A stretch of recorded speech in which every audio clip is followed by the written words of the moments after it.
What is animal-assisted intervention, you ask, and why should you choose it as your practice? All of these questions will be answered throughout the 20 slides you will see, so enjoy and hopefully you learn something.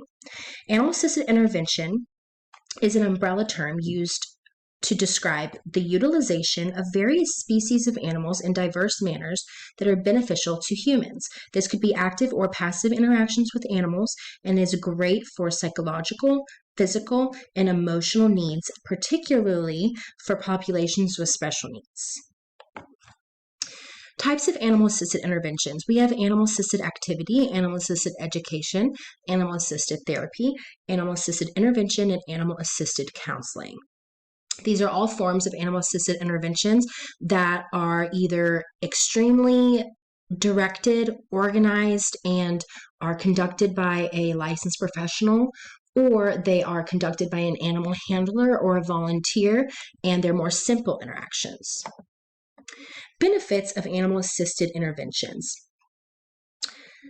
We have reduced loneliness in clients, decreased negative emotions, developing social skills, communication, increased mental activity, enhanced self-esteem, physical activity, behavior. Animal therapy improves mood, decreases blood pressure, boredom, increases attention, and provides as a social catalyst during therapy process. Who benefits from animal-assisted interventions?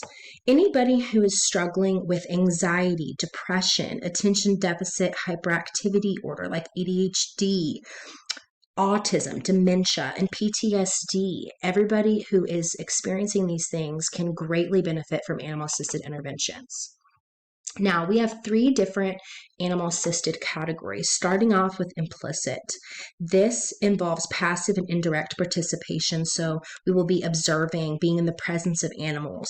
It redirects attention outward, and the presence of animals may enhance the trust. Explicit interactions. These are directed observation or simple contact with animals. Animals serve as passive therapeutic agents. Animals serve to enhance focus, attention outward, enhance assessment, and encourage sensory or cognitive processing. Instrumental. These are directed activities and interactions between animals and clients. The animals are an active therapeutic agent, providing opportunities for meaning making and skill building and developing, practicing new behaviors. A small pet animal is often an excellent companion for the sick. This quote is so significant when we're talking about animal-assisted interventions because of how influential, impactful animals are on people who are having hard times and who are struggling with defeating certain challenges that they may have. Animals that qualify for animal-assisted interventions need to be healthy. They need to have positive behaviors. So we don't want an animal who's aggressive, who doesn't enjoy being in the presence of humans. And they need to be protected from being harmed. So their welfare needs to be taken care of. What are welfare considerations? Okay. An animal's welfare goes hand in hand with the trust in humans. In order for the animal to trust people, they must be taken care of properly. And if the animal is not taken care of properly or handled correctly, then we're going to have temporary or permanently altered effects on the animal. Their welfare is significantly important to animal-assisted interventions, keeping the animal healthy, and this directly affects how effective our interventions are to the patient and determines the animal's behavior during interactions with humans. What is anthrozoology?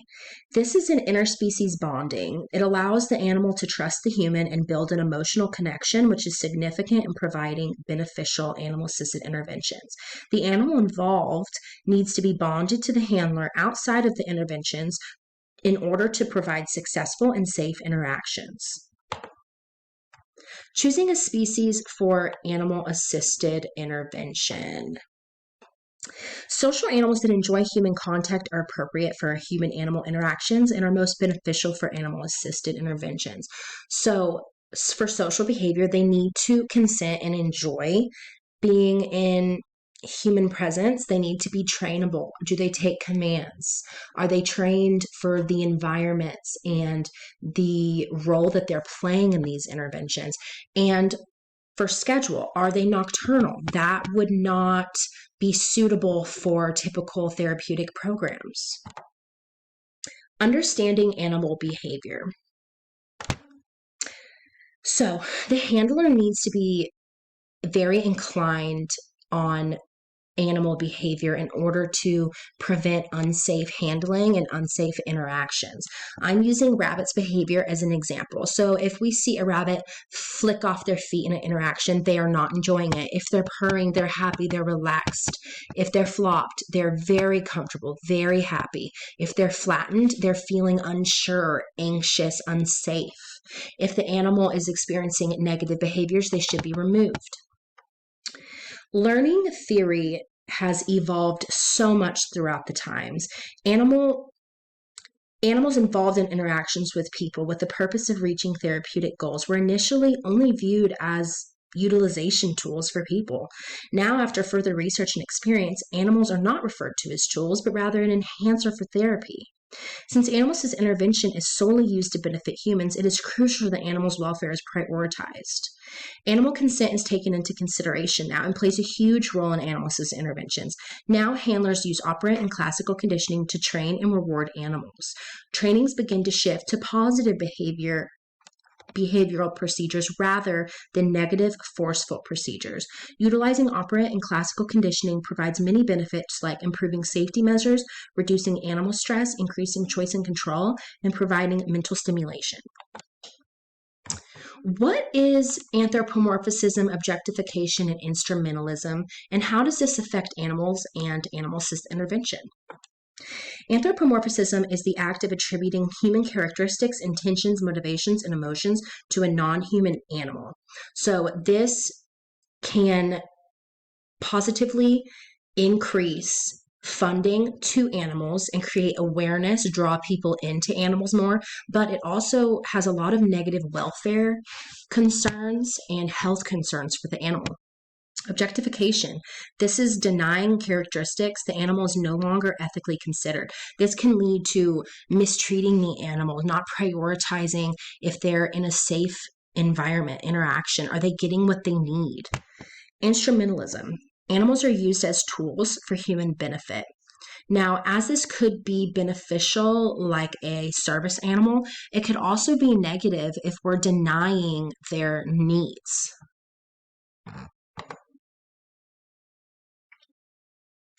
The case study I chose is the effects of animal-assisted education with a dog within children with ADHD in the classroom.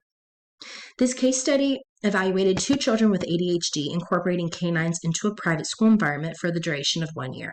The teachers used the Corner scale before and after animal-assisted education to test the severity of the child's ADHD symptoms. After 12 months of evaluation, the recordings and observations found animal-assisted interventions with canines to be beneficial to children. Both participants had decrease in ADHD symptoms in the classroom, improved communications with their teachers, increased concentration, and were observed to work better with their classmates.